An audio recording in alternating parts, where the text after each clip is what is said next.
Welcome to a new episode about mythical creatures. Today I'm going to tell you about the incredibly large world of demons. Demons have been an integral part of human ideas for thousands of years, and their origins go back to the earliest advanced civilizations. They first appeared in Mesopotamian mythology around 4000 before Christ. There, demons were seen as beings that stood between the gods and humans with ambivalent roles. Examples are Lamashtu, who threatened newborns, and Pazuzu, who could protect against Lamashtu. In Egyptian mythology, around 3000 before Christ, there were demonic beings like Amit, the judge of souls, who punished evil deeds in the afterlife. It is a good idea to differentiate between demons of temptation, illness, forces of nature, demons of vengeance, possession, or death. We'll start with an overview of the origins and then look at individual areas. In ancient Greece, around 800 before Christ, the meaning of the term demon changed. Originally, the word daimon stood for spirits or supernatural beings that could influence people, both positively and negatively. Thanatos, the embodiment of death, is an example of a demon with a specific function. With the spread of Judaism from around 1000 before Christ and later Christianity from the 1st century AD, the term demon became increasingly negative. Demons such as Lucifer and the fallen angels became personified forces of evil that brought death and sin. In the Middle Ages, from around the 5th century AD, demons dominated the religious imagination in Europe. They were seen as tempters and seducers who wanted to lead souls astray. During this time, grimoires such as the Ars Goetia emerged, which described complex hierarchies of demons. Belief in death demons such as Keres in Greek mythology or Samael in Jewish belief reflected the pervasive fear of mortality. The Renaissance from the 15th century onwards brought a rediscovery of ancient texts and a new perspective on demons. They were viewed less as real beings and more as symbols of inner conflicts or metaphysical questions. The Grim Reaper, an iconic representation of death from this period, became the archetype of a death demon. With the Enlightenment in the 18th century, demons lost their religious dominance and were often interpreted allegorically. Psychological theories that viewed demons as projections of human fears or sins gained prominence. Pop culture in the 19th and 20th centuries led to a new popularity of demons. Death demons such as the Grim Reaper remained central figures in art, literature, and film. While we are on the subject of death demons, here are a few of the most well-known. Thanatos from Greek mythology. Thanatos is the personification of gentle death. He is depicted as a winged youth, often with an inverted torch, which symbolizes the extinction of life. He represents a peaceful transition to the afterlife and is different from the bloody Keres. Keres from Greek mythology. Keres are female spirits who accompany violent death. They are described as dark figures who steal the souls of the dying on battlefields. Their appearance is associated with chaos and cruelty. Hel from Norse mythology around the time of the Vikings. Hel rules over the realm of the dead, Helheim. She is often depicted as half alive, half deceased. Hel decides the fate of souls who did not die in battle and symbolizes the cold, implacable side of death. Her name is the origin of the word hell. Mictlantecutli from the time of the Aztecs. Mictlantecutli is the ruler of the realm of the dead, Mictlan.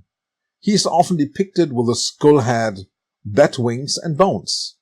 He watches over the souls of the deceased and represents the cycle of life and death.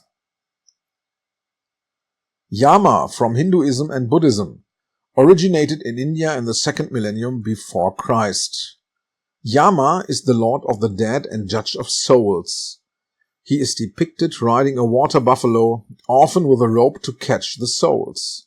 Yama decides the karma and fate of the deceased.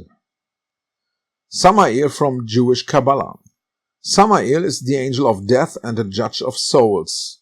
He is often described as wielding a scythe or a sword. He is an ambivalent character who vacillates between justice and destruction. Amit from Egyptian mythology originated in ancient Egypt around 2nd millennium before Christ. Amit is a demon with the head of a crocodile, the mane of a lion, and the hindquarters of a hippopotamus. She devours the souls of the deceased who do not pass the weighing of the heart. Shinigami from Japanese folklore originated in Japan during the Edo period before Christ, 17th to 19th centuries. Shinigami are spirits who guide souls to the afterlife. They are often neutral or helpful and represent the transition between life and death. In modern pop culture, they are often personified. Sharoon, from Etruscan mythology, has its origins in ancient Etruria, now Italy. Sharoon is described as a dark ferryman or companion of souls. He carries a hammer with which he symbolically guides the dead into the underworld. Lamashtu from Mesopotamian mythology has its origins in Mesopotamia, around the 2nd millennium before Christ. Lamashtu is a female demon who is particularly threatening to pregnant women and babies. She is described as dangerous and destructive, often with animalistic features. Barghest from English folklore originated in England in the Middle Ages. Barghest is a huge ghostly dog whose appearance heralds death. He is often described as having fiery eyes and is considered a bad omen. And of course the Grim Reaper. He originated in medieval Europe.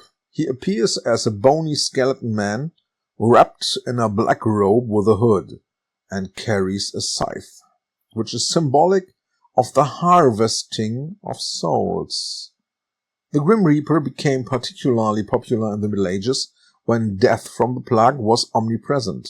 He embodies the inevitable nature of death and is seen as both a terror and a companion into eternity. There are an incredible number of stories about the Grim Reaper and the other demons. I have limited myself to the stories with the Grim Reaper and selected some of the more impressive ones. The story of the farmer and the Grim Reaper. An old farmer who had worked hard all his life felt that his time had come. One night the Grim Reaper appeared to him, ready to take his soul. But the farmer pleaded, "Give me 1 more year so that I can cultivate my fields and leave enough food for my family." The Grim Reaper, moved by the farmer's devotion to his family, granted his request. A year later he returned, but the farmer had another request. "Just 1 more harvest so that I can see my grandson grow up." And so it went on, year after year, until one day the farmer said of his own accord, "Now I am ready." The Grim Reaper smiled and said, "I did not spare you because I felt pity, but because you lived as you should, with love and responsibility." Then he gently took the farmer away. The legend of the mother and the Grim Reaper. A mother in a small village lost her young son to illness. In her pain, she called the Grim Reaper to reclaim her son. The Grim Reaper appeared and explained that every soul he took had its place in the course of life. But the mother did not give up and asked him to show her son.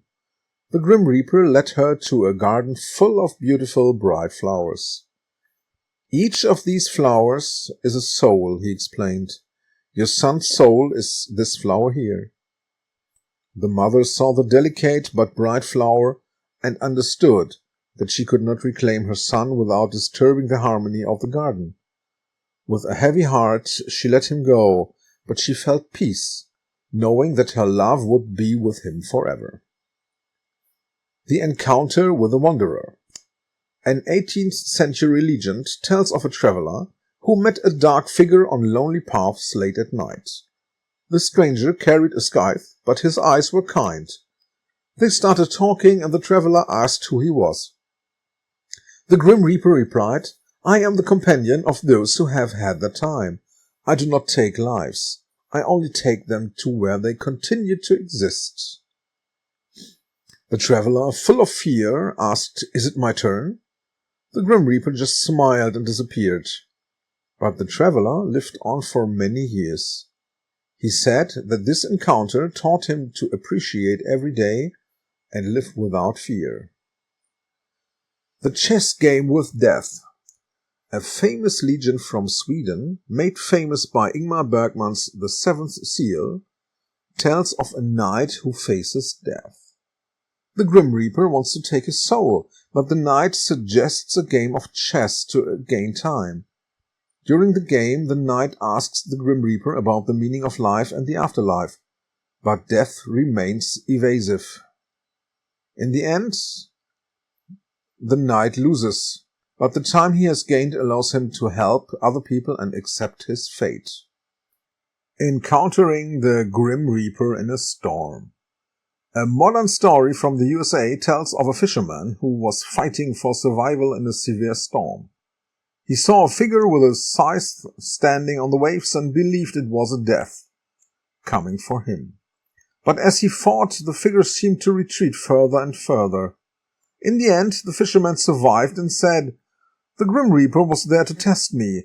He wanted to see if I was ready to fight for my life and my future." So how do I know that I am dealing with the demon of death?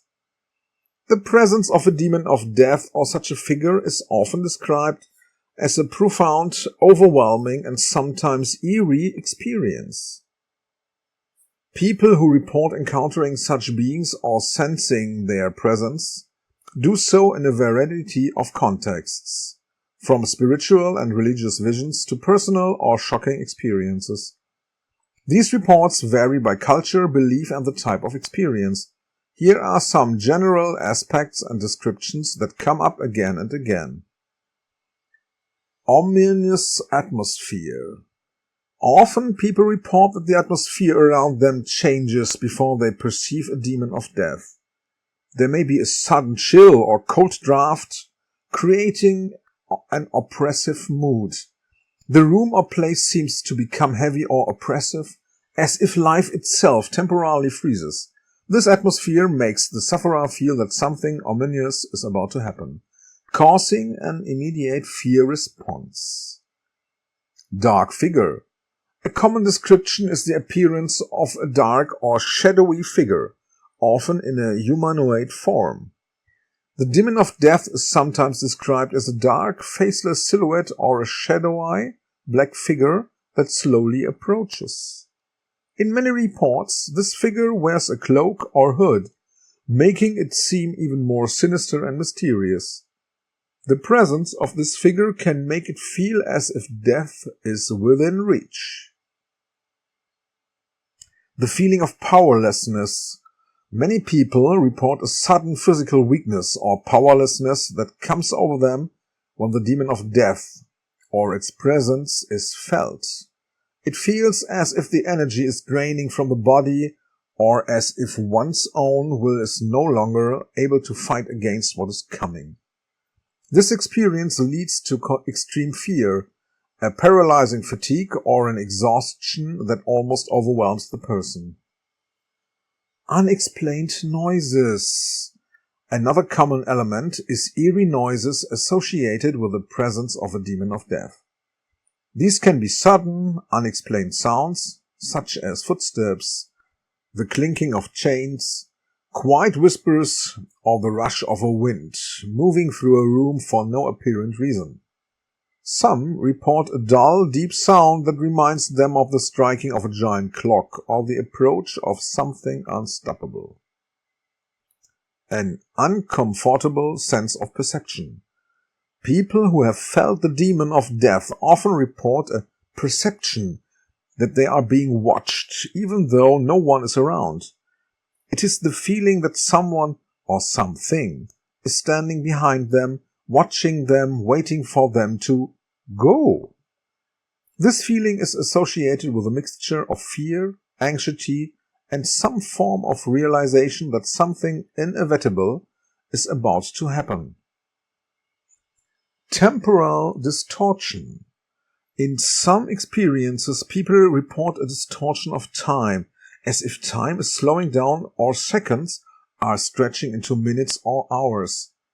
The feeling of finiteness is thereby heightened, and the perception that death is approaching becomes even more tangible. This distortion can lead to a kind of out-of-time experience in which the person feels that life and death are merging in that moment. Visions or hallucinations. In spiritual or mystical contexts, some people report having visions that appear to them in the presence of a demon of death. These visions may be scenes from the past or the future, or symbols of transition. For example, a gate opening, a journey through a tunnel, or encounters with the deceased. Sometimes death is portrayed as a journey that the demon of death accompanies or guides. A sudden urge to leave the present. Some report an uncomfortable feeling of having to immediately remove themselves from the room or situation when the death demon is perceived. There is a feeling that one's place in life or window of time is closing, so one must leave the moment at all costs to avoid being drawn into the maelstrom of death. This urgency can increase the need to flee or retreat. The absence of emotion. In many descriptions, the death demon is perceived as a depersonalized, cold or emotionless entity. There is no threat or threat that is directly stated, but rather a deeper, unexplained fear of an inevitable rest or end. Death is not seen as someone who kills, but as a silent, unstoppable force. An almost calming presence. In some accounts of death demon encounters, the encounter is perceived as more peaceful or even calming. Here, those affected do not see the demon's presence as a threat, but as a kind of companion on the final journey, bringing them nothing but silence and peace.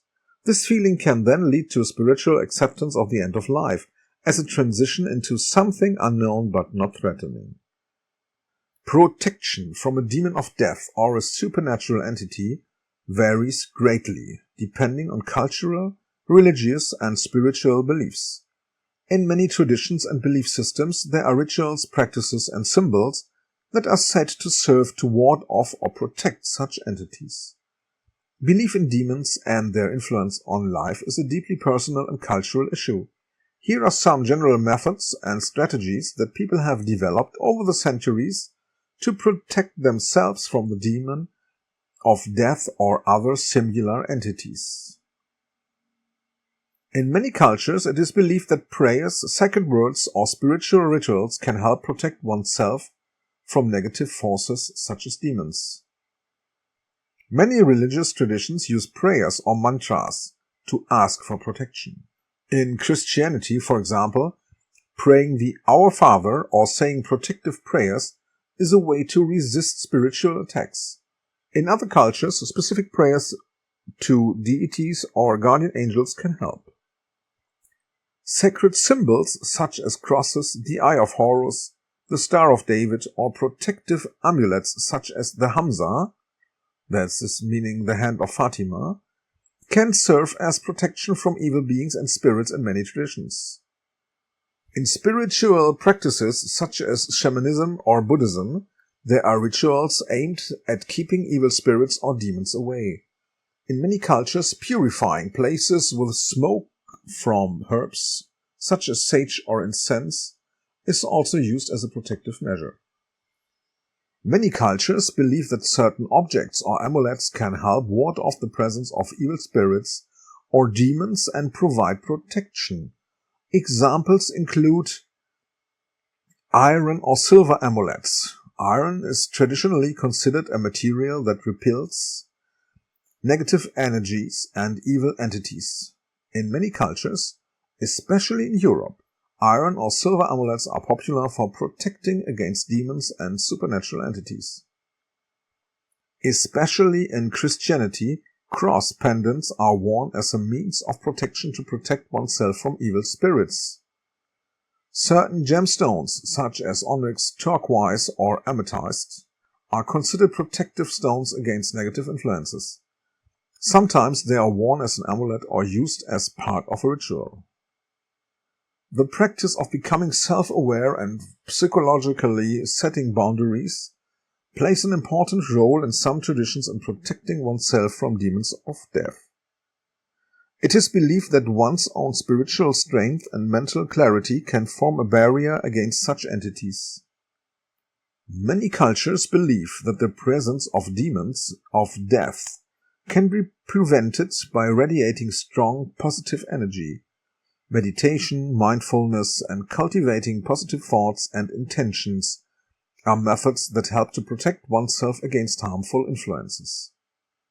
In spiritual traditions such as shamanism, setting mental and spiritual boundaries is an important protective mechanism.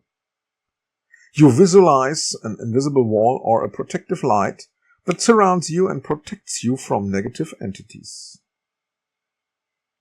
It is often believed that negative energies or demonic entities can settle in certain places.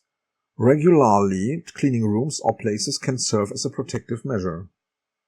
Burning herbs such as sage, palo santo, or frankincense is considered purifying. The smoke is passed through the room to drive away negative energies or evil spirits. Sage is used as a protective agent against evil spirits, especially in North American indigenous traditions. In many religious traditions, there are certain rituals aimed at cleansing the home or work area from negative influences. This can include sprinkling rooms with holy water or reciting sacred texts. In some cultures, it is believed that death and demonic entities can be controlled or mitigated to some extent by communicating directly with them or making them aware of their role in the universe. In some esoteric and spiritual traditions, it is advised to meet the demon of death or a similar entity directly and face it without fear. The idea is that fear and avoidance strengthen the connection and attract the demon. Therefore, directly confronting and clarifying one's will is felt to be liberating. In various cultures, there is the idea that nature itself has a protective power against death and demons. Some plants, such as verbena or black St. John's wort, are considered to protect against dark forces. These plants are seen as a symbol of healing and protection. In many cultures, amulets made from wood, special roots, or animals, such as owl feathers, are worn to protect the wearer. Some cultures, especially those with a deep spiritual or religious tradition, assume that death is a natural part of life and does not need to be protected from it. In this context, protection is seen more as achieving inner peace or spiritual clarity. Ultimately, protection from a demon of death depends on one's personal worldview and individual beliefs. For some people, belief in certain protective mechanisms is very strong and helps them feel safer, while others find it important to accept death as a natural part of life. Belief in protection is often connected to a higher spiritual goal or a broader philosophy of life. Of course, the demons of death have also made their way into the real world of art, play, and literature as we know it. I am only dealing with the Grim Reaper here so that the episode ends at some point. The Grim Reaper has been the symbol of death for centuries. His roots reach back to the Middle Ages, where he was depicted as a skeleton with a black robe and scythe in Dances of Death, a reminder that death makes all people equal. But this dark figure has changed over time. In literature he appears both as a merciless reaper and a thoughtful companion. Terry Pratchett made him an ironic but profound character in his Discworld series. Neil Gaiman made Death appear as a friendly young woman in Sandman, while Markus Zusak used Death himself as the narrator in the book Thief. The Grim Reaper is also present in film and television.